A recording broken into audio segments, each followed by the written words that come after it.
Hello and welcome back to Mass Effect 2. Last time we explored more of the galaxy and fought some Geth in our Hammerhead with the new Alliance livery. And this time, well, there are still a few of our squad members that we can talk to. Not that many, so it probably won't take that long, so let's just go through that first. And then go back to exploring more of the galaxy and hopefully finding more assignments to take care of. There's still quite a few left, actually. I'm surprised that we only got the Firewalker one that last time. But the person I want to talk to first is Morden. Shepard, how can I help? Have you got a minute to talk? Some other time. About to test new bioweapon. Not on us, of course. Didn't think I had to specify, but Joker got nervous. Anything else? Yeah, we'll test a new bioweapon on everyone in the ship. Sure, that sounds good. I'll let you work. We'll be here if you need me. Whoa, Shepard, don't climb tables, please. Joker has nothing to say, Jacob has nothing to say. The Doctor has nothing to say. Garrus is doing some calibrations. But we can talk to Samara. I wanted to tell you, I believe you did the right thing by destroying that base. The elusive man thinks he has the wisdom to utilize it, but he does not. It seems like there's nothing new that she is saying, but we can investigate further. I thought we could chat a bit. I would like that.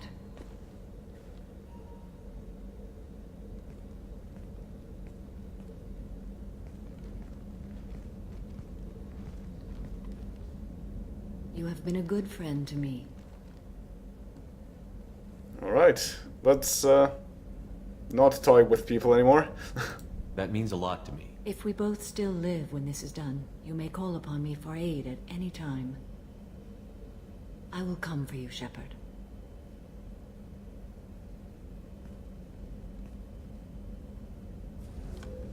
That's quite useful in the fight against the Reapers.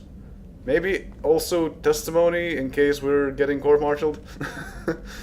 But also, if you choose the other option, she's like, yeah, no, not really interested in a relationship.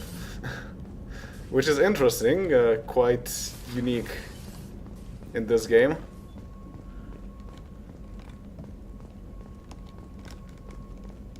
But, yeah, that's everyone actually on the crew's quarters deck. So let's go to engineering.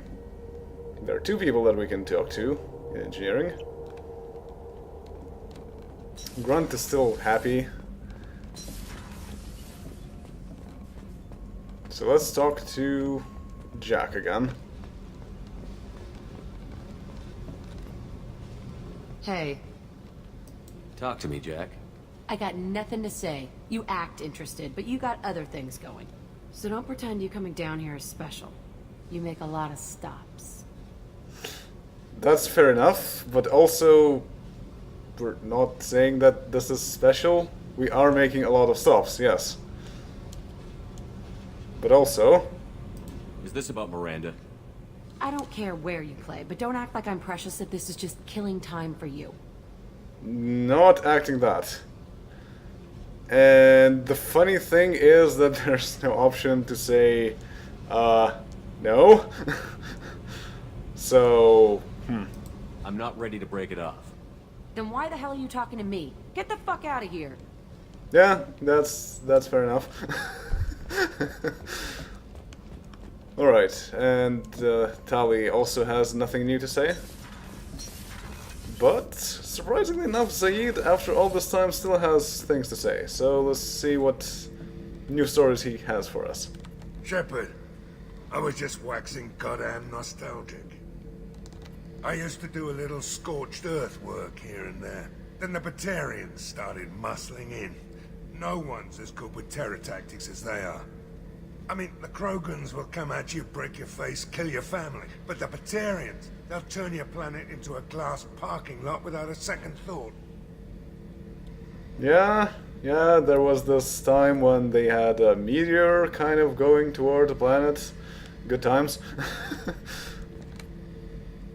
Trying to remember, what was his name? Solarian infiltration specialist.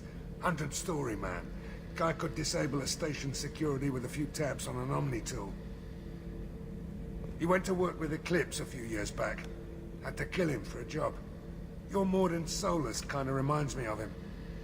Okay, then it's not Kirahi, although that could also be similar.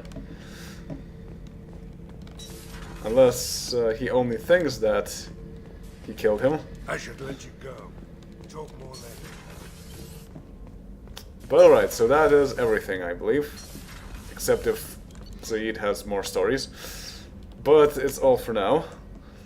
So let's go continue on with exploring the galaxy. Not sure if I want to refuel or not. But still a few things left to explore in where Pragia is. Banik. Banik is a large superterrestrial hothouse with a crushing carbon dioxide atmosphere. A high average density of over 7 grams per cubic centimeter indicates that Banik is a mineralogical treasure trove. If only there were some way to safely reach its seas of molten metal and loads of radioactives. The planet's mass is so great that trace amounts of helium and molecular hydrogen can be found in the atmosphere. Pressure 65 times Earth atmosphere. Wow. And, I mean, radioactives are useful, but kind of tough to extract? Question mark? And it is indeed a hothouse, 600 degrees Celsius. Okay gravity though.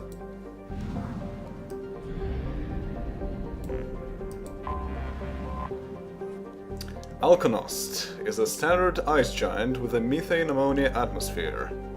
It has an unusually strong magnetic field, which is occasionally useful when ships need to discharge their drives. Okay, pretty simple.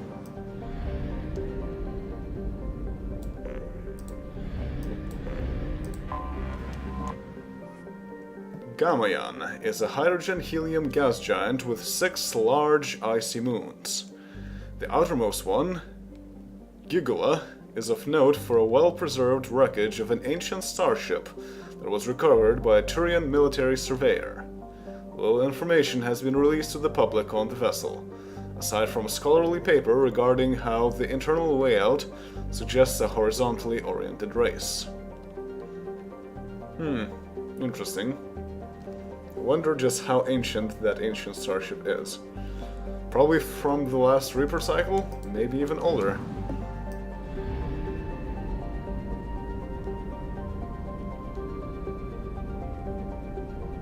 And it's not here. Right, one of them is for the mass relay, and another one is for a very far away small icy rock. Zernitra.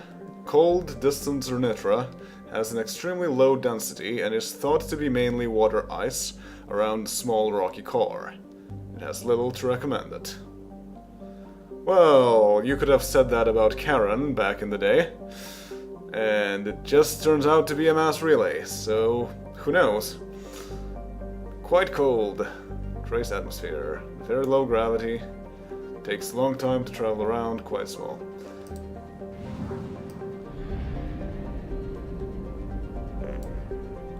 So we're done with more Dakka. And the Nubian expanse. Let's go to the Hades Nexus.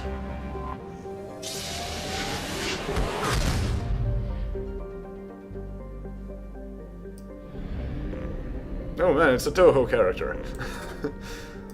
306. There's Sheol Gull. from the Wheel of Time. 300. Can I actually get there? I don't think I can get there and there with just 300. Yeah, and then it will cost me more, so let's refuel.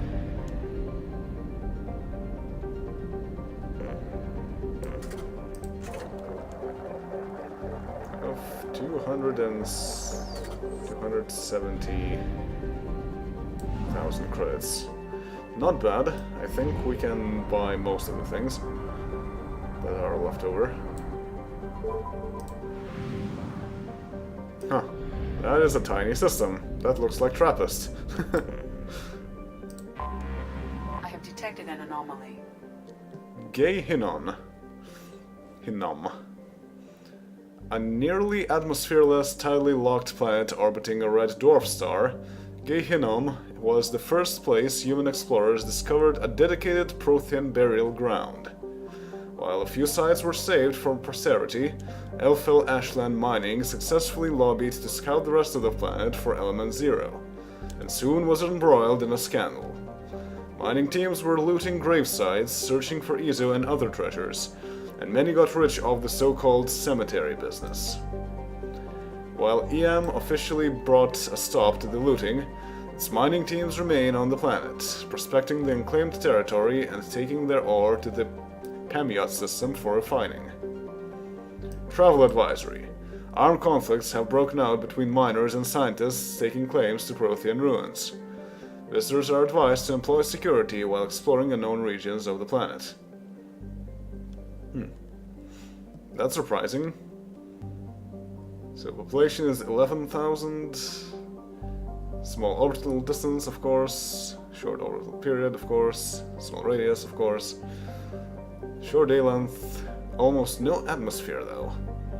Why were there Prothean ruins if there is no atmosphere? Were they living in domes? Was it just the burial grounds? Maybe? And I wonder if Liara was here. And surface temperature 35 Celsius in the habitable zone. It's not very much of a habitable zone if there's no atmosphere, you know. Minus 120 Celsius in the uninhabitable zone. Low gravity. There's an anomaly. Repeat, this is Lieutenant Forzan von Idenna, pilot of the scout ship Cyanid. Request immediate assistance. Repeat, this is Lieutenant Forzan von Idenna, pilot of the scout ship Cyanid. Request immediate assistance. Repeat, this is Lieutenant Forzan von Idenna. I have found something. Anomaly detected. Surface scans show evidence of a shipwreck meeting Quarian design specifications. Identity of ship unknown. Number of life signs detected in vicinity uncertain. Local wildlife may interfere with accuracy of biological scan. Yeah, this might be a bit of a bigger problem than most of your regular assignments. But since we're not on Insanity anymore, I think this will go fine. So, if you listen carefully, you manage to figure out that there's a Quarian here. So let's have Tali on our team, why not? And Zagath on our team, why not? I think I'm good with this. Yes, I'm good with this. And I think that's good as well.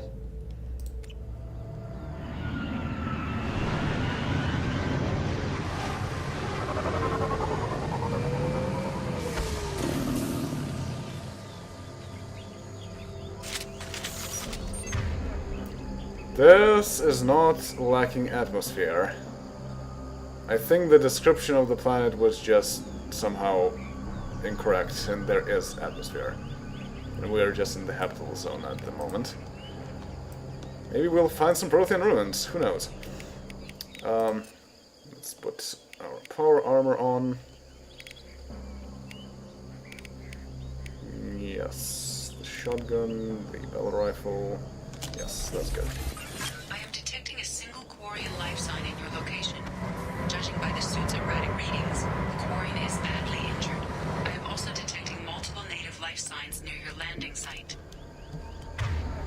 Okay, there's a Quarian, but only one Quarian, who is also injured. This is a campsite. Pilot's log, scout ship Citadel. Lieutenant Forzan vs Idenna. Idenna, you say? Command's pilot's record. We managed to escape the Geth's notice thanks to some clever work in silencing Citad's engines, but the strain on the old ship was too much. The best we can hope for is to find a friendly spot somewhere in the Sheol system. Our reports show that that isn't extremely likely. Huh. Geth? Really? We were nervous scouting this close to the Perseus Veil, and we were right to be. At this point, I'm afraid we might never see the fleet again. With everything the Citadel has been through, it seems like an ignoble end? I don't know this word. The first few hours. The landing was rough, but we managed to salvage from the wreckage the things we'd need to survive. Unfortunately, Lieutenant Commander Gorlat didn't make it, leaving me the senior officer in charge. We've scouted the landscape and found the planet to be extremely hostile. We don't dare remove our environment suits here. We're all hoping to be rescued before there's any danger of exposure. Missing survivors.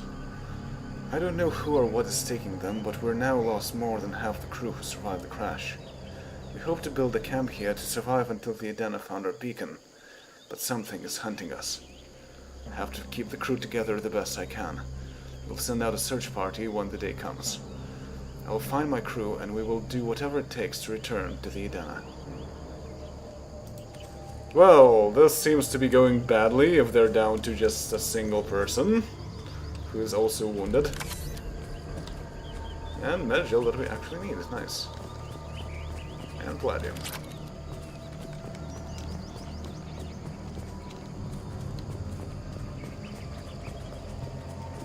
Bombs, nothing over here. So, why is this a thing? Huh. Is that the crashed ship, or is that Prothean ruins? Could be either or, really. Well, that's definitely the crashed ship, though. So I guess it just crashed into a lot of pieces. And they're explosive containers. And that's a Quarian. Before we stabilize, though...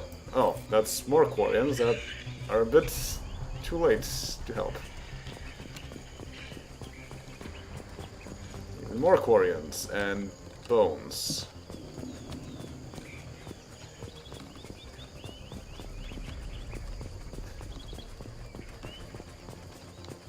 And these look quite like dance, don't they?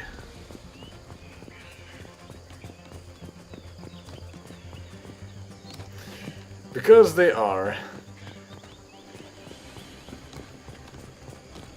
And there's a lot of them. That's why this is a problem.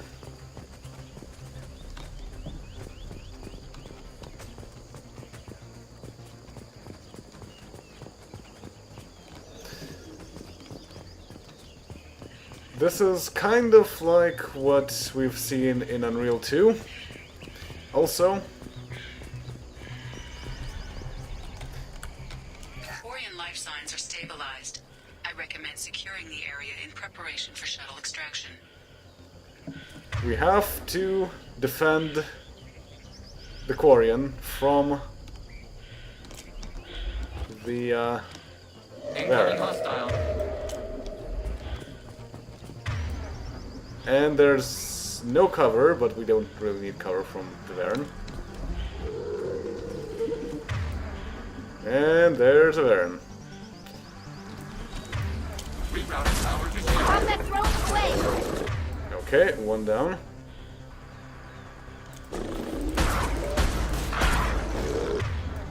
Okay, Any more? Yes, also we have 2 combat drones. Sweet. More Baron. Enemy disabled. Wait a minute. There's a Baron right there. One down.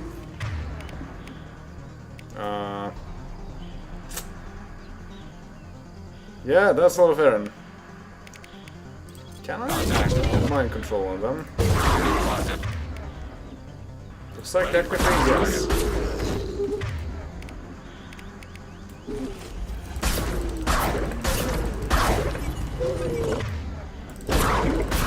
But that doesn't help. Okay. At least this helps to stall the Baron a bit. Need to make sure that none of them get to the Quarian, otherwise bad things will happen. Okay. More Baron.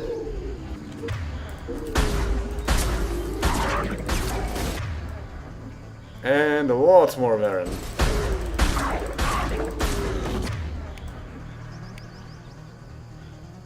And yet more Baron. Yes. Oh, and there's yet another one.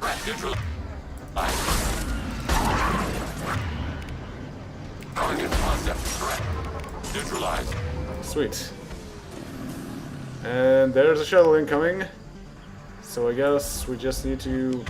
Watch your right. Oh. So we can board the shuttle. I wonder if... Enemy disabled. Target eliminated. If this is going to go forever if I don't board the shuttle. But I don't think so. I think this is everything. So, that's it. Let's get out of here.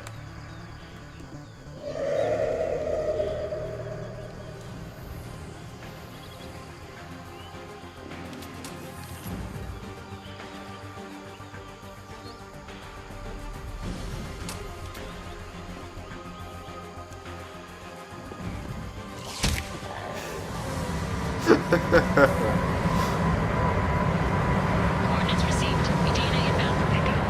You've done us a great service. Expect to hear from again.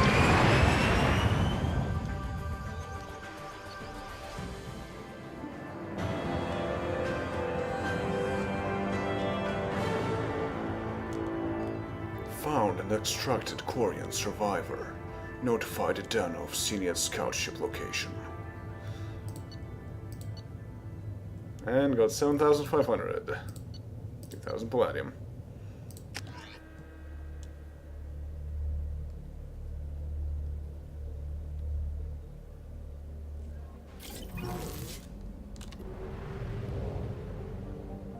No Prothean runes, though.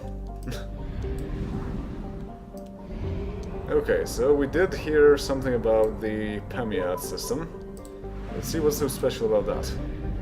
It's also very compact. Oh, there is something here. Well, well, well. Volkov.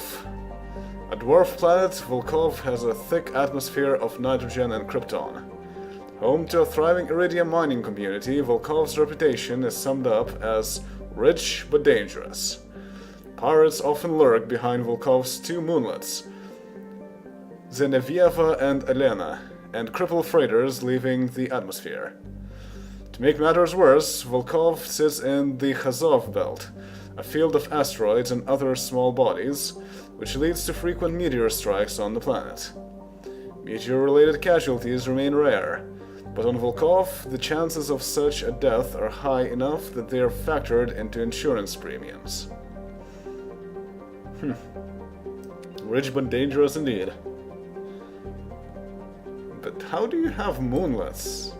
It's a dwarf planet for one, and even that has moonlets? Okay. It's also in an asteroid field, so it's more like a big asteroid or something. Yeah, the radius is certainly quite small. Quite cold, low gravity, obviously.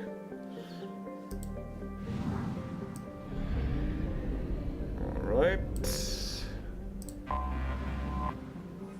Patsayev. A rock planet encased in frozen oceans, Patsayev is notable for the largest written message ever created by a human being.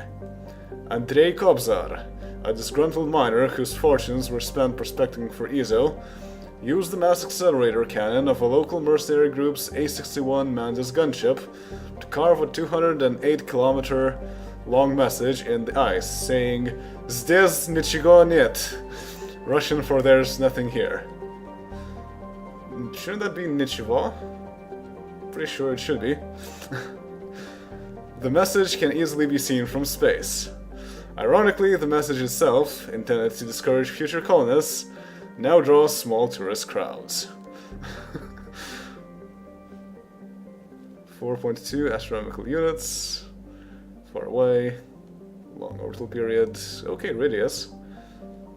Trace atmosphere, though. And very cold.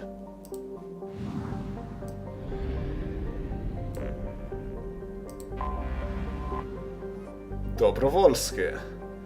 Another near-Earth-sized rock planet without much atmosphere to speak of, Dobrovolsky is home to Altai Mineral Works, a local extraction company noted for success in easy refining.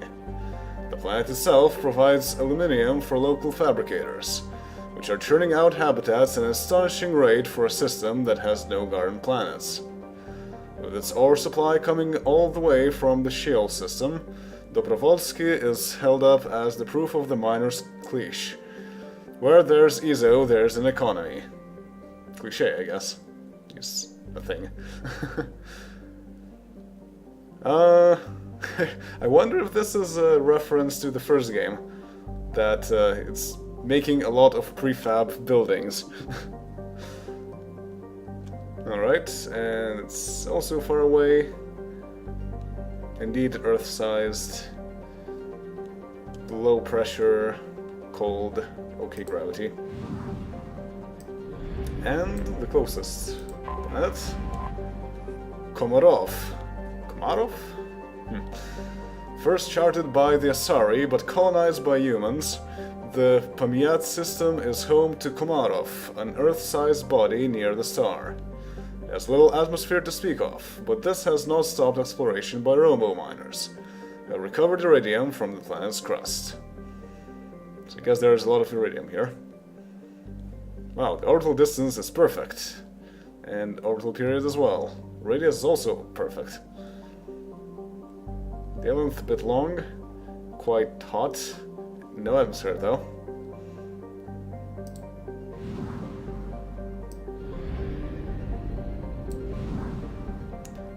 And we got everything here, so let's go back to Hekate.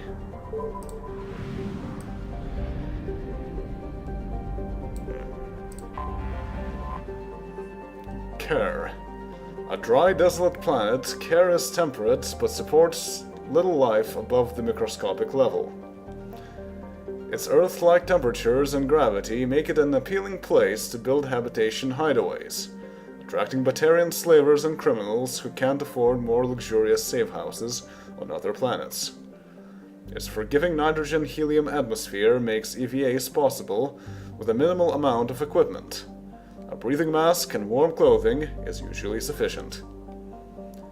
Mining and other legitimate activities are few and far between on Kerr. The planet's crust is largely free of precious metals, instead producing kilometers upon kilometers of dolomitic limestone, calcite, and gypsum.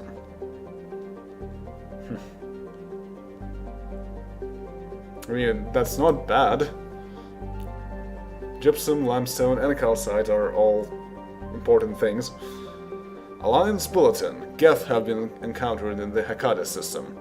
All civilian traffic is prohibited. So this is really close to the Perseus Veil, apparently. Also, quite the texture that it has. Yeah, the pressure isn't bad either. Temperature a bit low, but still okay. So I wouldn't even call that EVAs, it's just a pretty okay place to be at, I suppose, comparatively speaking.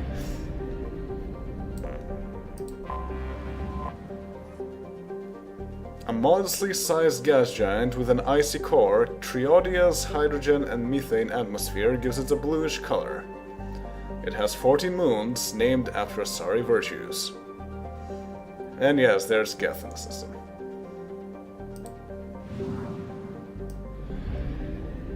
There's the mass relay, and this is the last planet, seemingly. Bothros. A rock and ice planet, Bothros is home to a scientific curiosity. Evidence of a primate-like spacefaring civilization was found frozen in its equatorial ice, ranging from melted fragments of metal to preserved remains of the creatures still wearing suits for extravehicular activity. Further exploration revealed that their habitation centers were vaporized by orbital bombardments from railgun-like weapons, hitting with a force of approximately 120 kilotons of TNT.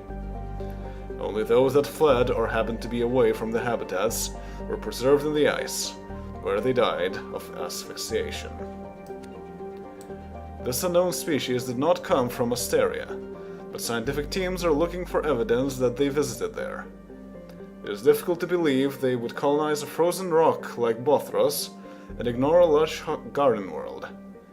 Their world of origin is also a mystery. So they must be spacefaring? Even though it doesn't say that much. Yeah, it does say that it's spacefaring indeed.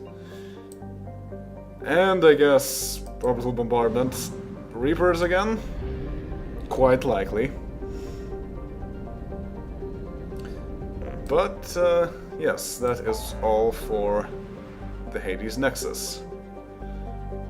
And next up is going to be finishing off the Far Rim and then going to the Keylstone Rift.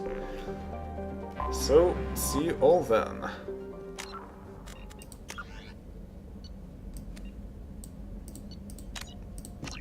Later.